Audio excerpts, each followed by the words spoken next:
साथियों नमस्कार, सुप्रभात। Health with nutrition and yoga परिवार में आप सभी लोगों का स्वागत है, अभिनंदन है। और मुझे आशा है कि आप लोग सभी लोग स्वस्थ होंगे, मस्त होंगे और अपने जीवन में आगे बढ़ रहे होंगे। तो आज कुछ महत्वपूर्ण विषयों पर हम लोग बात करेंगे, कुछ महत्वपूर्ण टॉपिक पे आज हम लोग बात करेंगे। तो उससे पहले मैं ओम प्रकाश चौधरी, पोषण सलाहकार, आप सभी लोगों का हार्दिक स्वागत और अभिनंदन करता हूँ इस सुबह के प्रोग्राम में, इस सुबह के हेल्थ प्रोग्राम में। तो चलते हैं, बात करते हैं क्या वो टॉपिक है, किस विषय पर बात होगा। और वो टॉपिक है हमारा आज, हमारे स्वस्थ शरीर के लिए 10 ऐसे कारण हैं कि जिनके लिए हमें हमेशा ईश्वर को धन्यवाद करना चाहिए। कौन से ऐसे 10 कारण हैं कि जिनके लिए हमें, वैसे ईश्वर का तो धन्यवाद हमें हर चीज़ के लिए करना चाहिए, हर समय करना चाहिए, लेकिन हमारे स्वस्थ शरीर को बनाने के लिए जो 10 कारण हैं, उन्होंने ऐसी चीज़ें हमारे शरीर को दी हैं। वो 10 कारण हैं जिनके लिए हमें ईश्वर का धन्यवाद हमेशा करना चाहिए, ईश्वर के प्रति हमेशा जो है आभार व्यक्त करना चाहिए। वो 10 कारण कौन कौन से हैं, उन कारणों के बारे में आज हम लोग समझेंगे, उन कारणों के बारे में आज हम लोग जानेंगे कि वो 10 कारण कौन से हैं। तो आइए, सबसे पहला कारण है टायर चलने पर घिसते हैं। टायर चलने पर घिसते हैं, लेकिन पैर के तलवे जीवन भर दौड़ने के बाद भी नए जैसे रहते हैं। सोचो, आप कुछ भी लेते हो, आपके पास हो सकता है कोई वाहन हो, तो उस वाहन का जो टायर होता है कुछ समय बाद घिस जाता है, आपको बदलना पड़ता है। अब सोचो, ईश्वर ने क्या ऐसी चीज़ दी है कि हमारे जो तलवे होते हैं, पैर के जो तलवे होते हैं, वो जीवन भर दौड़ने के बाद भी नहीं घिसते हैं और नया बना रहता है। तो इस नाते हमें ईश्वर को धन्यवाद देना चाहिए, इस नाते हमें ईश्वर को बार बार धन्यवाद देना चाहिए, ईश्वर का हमें आभार व्यक्त करना चाहिए कि ईश्वर ने हमें एक ऐसी चीज़ दी है कि जिससे हम जीवन भर दौड़ते रहें, जीवन भर चलते रहते हैं और वो कभी घिसता नहीं है, कभी जो है उसको बदलने की ज़रूरत नहीं पड़ती। दूसरा जो कारण है वो है शरीर 75% पानी से बना है। जो मानव शरीर है वो 75% पानी से बना हुआ है, फिर भी लाखों रोमकूपों के बावजूद फिर भी हमारे शरीर में लाखों रोम छिद्र हैं, लाखों रोम छिद्र हैं। लाखों रोम छिद्र होने के बाद भी एक बूंद भी लीक नहीं होती है। अब सोचिए, किसी भी बर्तन में आप 75% पानी भर दीजिए तो उसके लिए हमें बहुत बहुत बचाव करना पड़ेगा, कहीं लीकेज ना हो, कहीं कुछ ना हो। कुछ समय बाद जो है लीकेज हो ही जाता है, ऐसी परिस्थितियां हो जाती हैं कि लीकेज हो ही जाता है। सोचिए, हमारा शरीर 75% पानी से बना हुआ है, फिर भी इतने लाखों रोम छिद्रों होने के बाद, लाखों रोम कूपों के बावजूद भी एक बूंद पानी लीक नहीं होता है। तो ईश्वर को हमें धन्यवाद देना चाहिए कि ऐसे ऑटोमेटिक सिस्टम हमारे शरीर में दे रखे हैं, ऐसे सेंसर हमारे शरीर में दे रखे हैं कि एक बूंद पानी भी लीक नहीं होता है। तीसरा जो कारण है, कोई भी वस्तु बिना सहारे नहीं खड़ी रह सकती है। सोचिए, कोई भी वस्तु XYZ कुछ भी बात कर लीजिए, कोई भी वस्तु बिना सहारे के नहीं खड़ी रह सकती है, लेकिन यह शरीर खुद को संतुलित रखता है। आप सोचिए, कोई भी वस्तु हो, कोई भी चीज़ हो, बिना सहारे के खड़ी नहीं कर सकते हैं। उसको सहारा चाहिए, किसी न किसी चीज़ का सहारा चाहिए। लेकिन ये शरीर खुद संतुलित रहता है, खुद अपने आप को बैलेंस करता है और खुद ही खड़ा रहता है। सोचिए, तो इस नाते हमें ईश्वर को धन्यवाद देना चाहिए इस बेहतर शरीर के लिए कि बिना किसी सहारे के शरीर जो है संतुलित रहता है, खड़ा रहता है और चलता रहता है।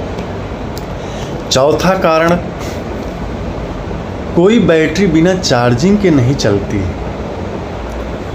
कोई भी बैटरी, आपकी मोबाइल की बैटरी बिना चार्जिंग के नहीं चलती, लेकिन हृदय जन्म से लेकर मृत्यु तक बिना रुके धड़कता है।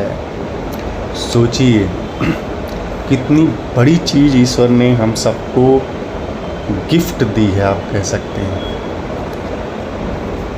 बैटरी, आप मोबाइल की बैटरी को आपको चार्ज करना ही पड़ता है, बिना चार्ज किए नहीं चलता है।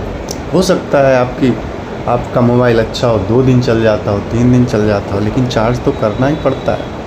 लेकिन हृदय, सोचिए, जो हमारा हृदय, हमारा दिल है, वो जन्म से लेकर के मृत्यु तक बिना रुके धड़कता है। तो इस नाते हमें ईश्वर को धन्यवाद करना चाहिए कि ऐसी चीज़ों के लिए कि ईश्वर ने हमें स्वस्थ रहने के लिए क्या क्या चीज़ें दे रखी हैं। 5वीं चीज़ है, कोई पंप हमेशा नहीं चल सकता है।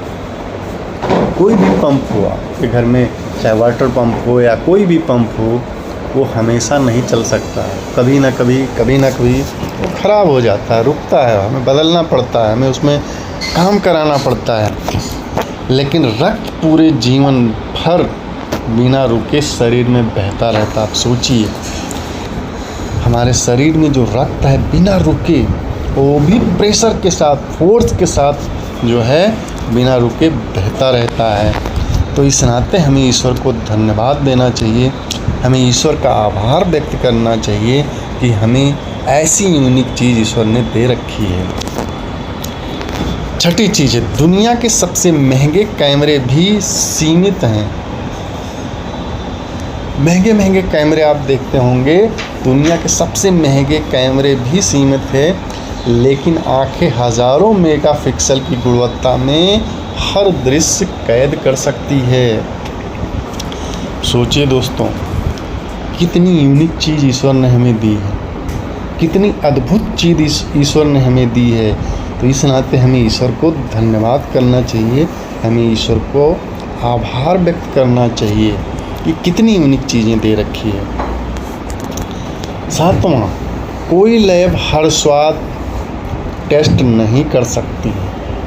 कोई भी लैब हो, वहाँ हर जो है स्वाद टेस्ट नहीं कर सकती है, लेकिन जीभ बिना किसी उपकरण के हजारों स्वाद पहचान सकती है। आप सोचिए, कोई लैब हर स्वाद को जो है टेस्ट नहीं कर सकता है, हर स्वाद की जो है हर स्वाद को टेस्ट करके आपको रिपोर्ट नहीं दे सकती, लेकिन जीभ बिना किसी कारण के हजारों स्वाद पहचान सकती है। जीभ हमारा है, हजारों स्वाद पहचान सकती है। सोचिए, कितनी यूनिक चीज़ें ईश्वर ने दे रखी है, कितनी अद्भुत चीज़ें ईश्वर ने दे रखी हैं हमें। तो इस नाते हमें ईश्वर का धन्यवाद करना चाहिए, आभार व्यक्त करना चाहिए। 8वां, सबसे एडवांस सेंसर भी सीमित होते हैं। दुनिया में एक से एक जो है सेंसर हैं, एडवांस सेंसर हैं, लेकिन वो भी सीमित हैं। कहीं ना कहीं जा कर के उनका भी एक दायरा है और वहाँ जाके वो रुक जाते हैं, नहीं काम कर पाते हैं। लेकिन त्वचा हर हल्की से हल्की संवेदना को महसूस कर सकती है। हमारे त्वचा में कितने अद्भुत सेंसर हैं कि हर उसको सेंस कर सकती है, महसूस कर सकती है, हर संवेदना को महसूस कर सकती है। तो सोचिए, कितनी अद्भुत चीज़ें ईश्वर ने हमें दे रखी हैं। तो इस नाते हमें ईश्वर का धन्यवाद करना चाहिए, आभार व्यक्त करना चाहिए। 9वां, कोई भी यंत्र हर ध्वनि नहीं निकाल सकता है, लेकिन कंठ से हजारों फ्रीक्वेंसी की आवाज़ें पैदा की जा सकती हैं। सोचिए, कोई भी यंत्र हो, कोई भी म्यूजिक जो है इंस्ट्रूमेंट हो, कोई भी म्यूजिक यंत्र हो, वहाँ से हर ध्वनि को नहीं निकाला जा सकता, लेकिन कंठ से हज़ारों फ्रीक्वेंसी की आवाज़ें पैदा हो सकती हैं। तो कितनी अद्भुत चीज़ें ईश्वर ने हमें दी है, इस नाते हमें ईश्वर का धन्यवाद करना चाहिए, आभार व्यक्त करना चाहिए। 10वां, कोई डिवाइस पूरी तरह ध्वनियों को इकट्ठा नहीं कर सकती है।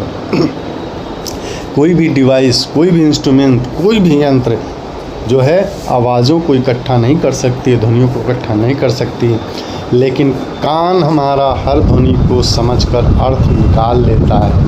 कान हमारा हर ध्वनि को समझता है, सुनता है और उसका अर्थ निकाल लेता है। सोचिए कितनी यूनिक चीज़ें हमें ईश्वर ने दी हैं, कितनी अद्भुत चीज़ें हमें ईश्वर ने दी हैं। तो हमें ईश्वर का धन्यवाद करना चाहिए, हमें आभार व्यक्त करना चाहिए।